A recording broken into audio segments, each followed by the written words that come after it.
Welcome once again to another episode of Through the Noise with Cam Harvey. I don't know where this asset's going to be by the time this episode shows. So this is what's most difficult about recording these, because tomorrow it might be different. But today, while we're recording this, Bitcoin is down like 50% year over year. It's very confusing and very volatile, especially given the episodes we've done on gold and other assets, which people tend to connect with Bitcoin. Yeah, it is so interesting you ask this. So I got a question for you. So over the last 15 years, how many times has the price of Bitcoin fallen 60%? Not 50, 60%. I mean, I've been following it for a long time. And so it's hard to really measure, but 2 or 3. Yeah, no, 6. So we've had 6 different drawdowns of 60% or more. And we're not even, at least today, at 60%. So this is not unusual. This is a volatile asset. So Bitcoin is at least 4 times as volatile as the stock market. And we know we can have very large swings in the stock market. So this is exactly what happens with a highly volatile asset. It will go down very hard. And then historically, at least, it's come back. So again, I want to qualify that historically, because you never know what will happen going forward. But this is just a characteristic of this asset. But it doesn't make sense to me because it's pitched as kind of a hedge against inflation. It's pitched as this thing where you're supposed to be able to preserve your purchasing power like you would in some other hard asset. Yeah, so certainly it is pitched in many different ways by people that want to sell the asset.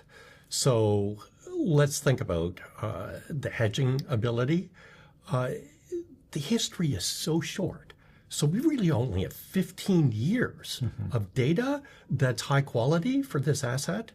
So you need to be very careful in terms of touting its ability to hedge inflation where we don't have a track record. It is true that the supply is not controlled by a central government. That's true. But it is a highly volatile asset, which means that when you need that hedging ability, it might not be there for you. And it's volatile for actually many different reasons. So one reason is that it's really hard to think about what the value is. So if we're thinking about like the price of Apple stock, well, you've got many analysts, they've got models that are forecasting the earnings. We can do some analysis and figure out what the value today should be. And there's disagreement, but it's not a huge amount of disagreement. For Bitcoin, many people believe it's worth 0. Other people believe it will go to $1 million. So the degree of disagreement is really large. It's also a relatively illiquid asset. So what that means, if there's a large order, that can move the price very dramatically compared to other kind of large capitalization assets like Apple stock. It's got a short history, so it's not a lot of time for people to kind of learn about it. The regulatory situation is uncertain still for many of the cryptocurrencies. Progress is being made, but it's still uncertain.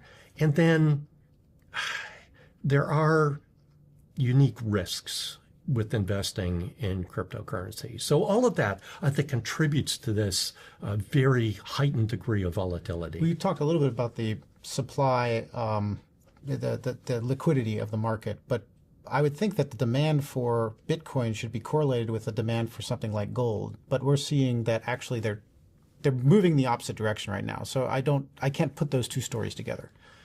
Yes. So I've got a recent paper on this called Gold and Bitcoin, and I encourage you to take a look at it. So I explain this in a couple of different ways.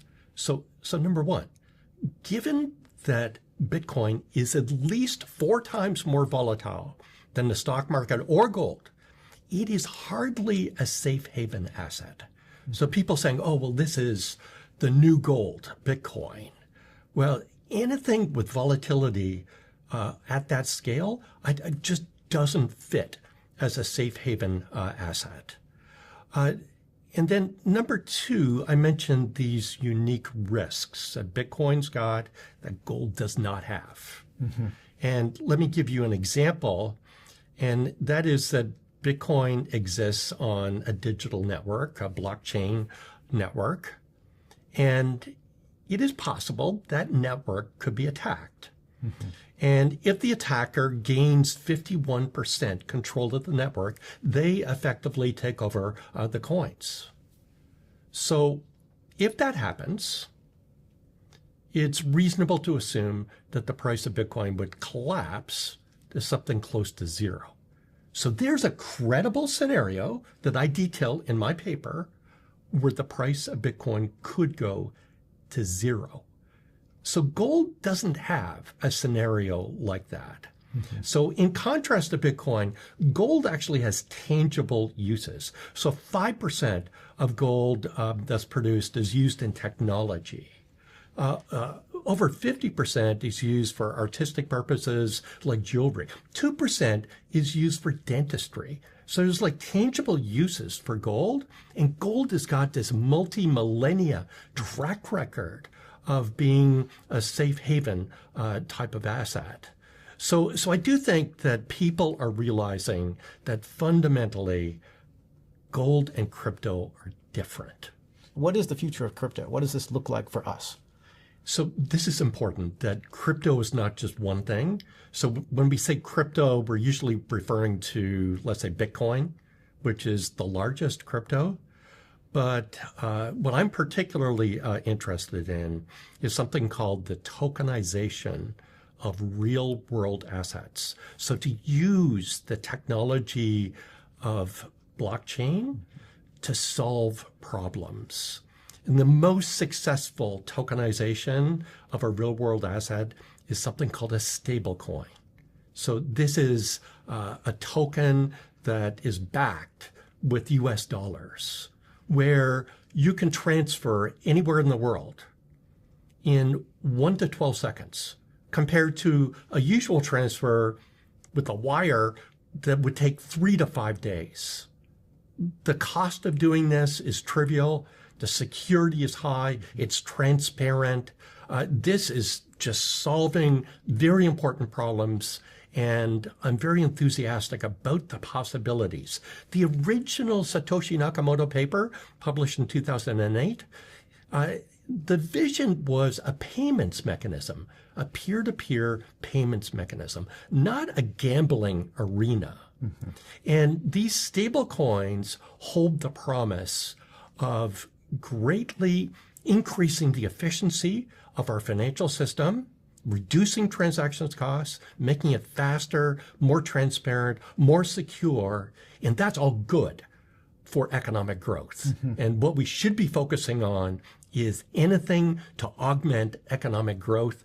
And this tokenization of real world assets, I think, is a very important ingredient for the path going forward. Well, Cam, I hope that we can discuss this in detail at a later date. Thank you so much for your time on, I think this is our first episode on crypto. I hope it's not our last. And we should put the link to your gold and Bitcoin paper into the links below this podcast. But Will do. Looking forward. Thank you.